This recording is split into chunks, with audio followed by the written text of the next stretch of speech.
Hi guys, I'm Steex, audio media production here at the NAMM Show 2024 at the booth of Roswell Pro Audio to know more about the brand, all the microphones, the ranges, and maybe if you have some news to show us. Yeah, thank you. So welcome to the NAMM Show 2024. This is day one, which means I haven't lost my voice yet. So last year at this show, we introduced a new microphone called the AZTEC. So if we can go mobile, I can show it to you. The AZTEC is a 9-pattern tube microphone. It's modeled after a famous vintage mic called the ELAM 251. Okay. Which is considered by many to be the most famous female vocal mic of all time. Obviously, it sounds good on a lot of other sources too. So this isn't a clone. A lot of people use that word. I don't, because most of the people who use that word are stretching the truth, I think. So it's not a clone, it's my version of that. Okay. So we have a similar capsule and a very similar circuit, but we make it with fantastic components, and we really stress the details about that affect how the mic sounds. Okay. I tend to be a little less concerned with making a microphone that looks exactly like the original. Yeah. But so that's the AZTEC. That's our newest product. But I want to highlight a couple other things that we came out with over the past 2 years. So you might know the Mini K47. You do know the Mini K47. So that was our first microphone. So last year we introduced, or maybe 2 years ago, the mics in what we call the KX series. KX, yes. So the X stands for transformer. Okay. So we have a Mini K47X and a Mini K67X. And those have a different circuit than the rest of the mics. Okay. And what that transformer does, or what that circuit design does, is it adds harmonic saturation to the source. So when you sing into it, it sounds a little thicker. An engineer friend of mine once said, "Voices love transformers."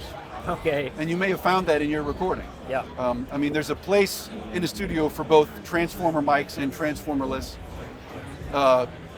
And it's not always the case, but certainly with my microphones, it is the case that the ones with transformers are designed to do some enhancement to the sound. Is more an harmonic on the low end or on the upper range? It's everywhere. Everywhere. Yeah. So it's the harmonics are a multiple of the input signal. Okay. But yeah, it's not like a harmonizer. Yeah, you know? of course. It's not like you sing into it and you get an octave up. No. It's much lower level, but it's part of the sound, and it gives the sound a thickness that you don't always get. Okay. So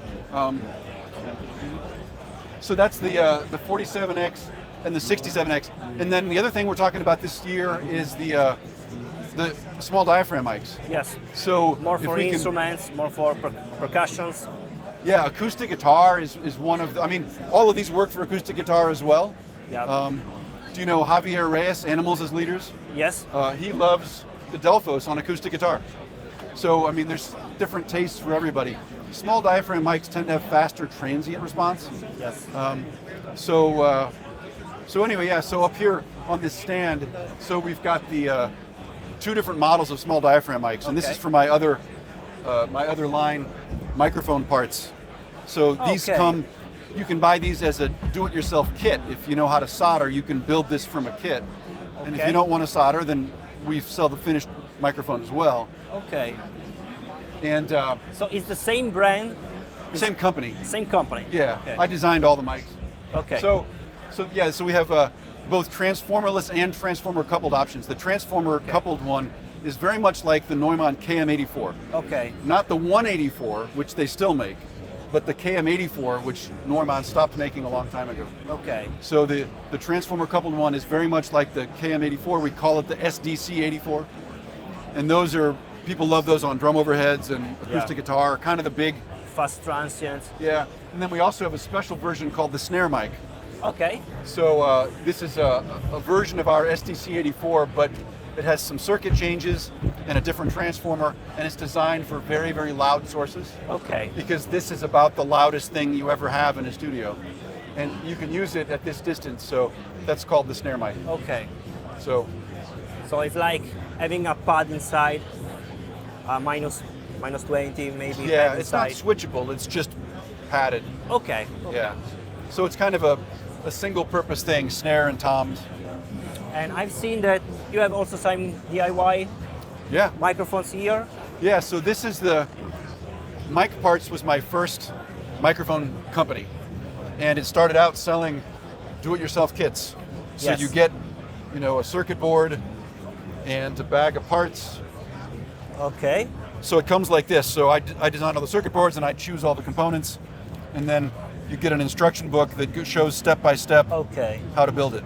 It's more for nerdy people Yeah. to know how to do that, of But there's course. a real price advantage because these, so like this circuit fits in one of these, Okay. and the whole thing costs less than $400. And Yeah. we sent one to Greg Wells years ago. This is probably 5 or 6 years ago. We sent him actually this mic, and he said it sounds like it cost $5,000. Okay. And that's Greg Wells. I mean, he recorded Adele. You know, he sold great. 100 million records or something. Yes. He won a Grammy for the Greatest Showman soundtrack. Yeah. So, so yeah, it costs, you know, $389, and he thinks it sounds like it costs $5,000. That's a pretty good price Yeah, it's really advantage. great. So Really great. Okay. Thank you so much, Matthew, for yeah, your thanks for time. coming by. Thank Have you. a great show. You have all the link in the description to know more about Roswell Pro Audio. So let me know what you think about, and I'll see you, of course, in a new video. Bye.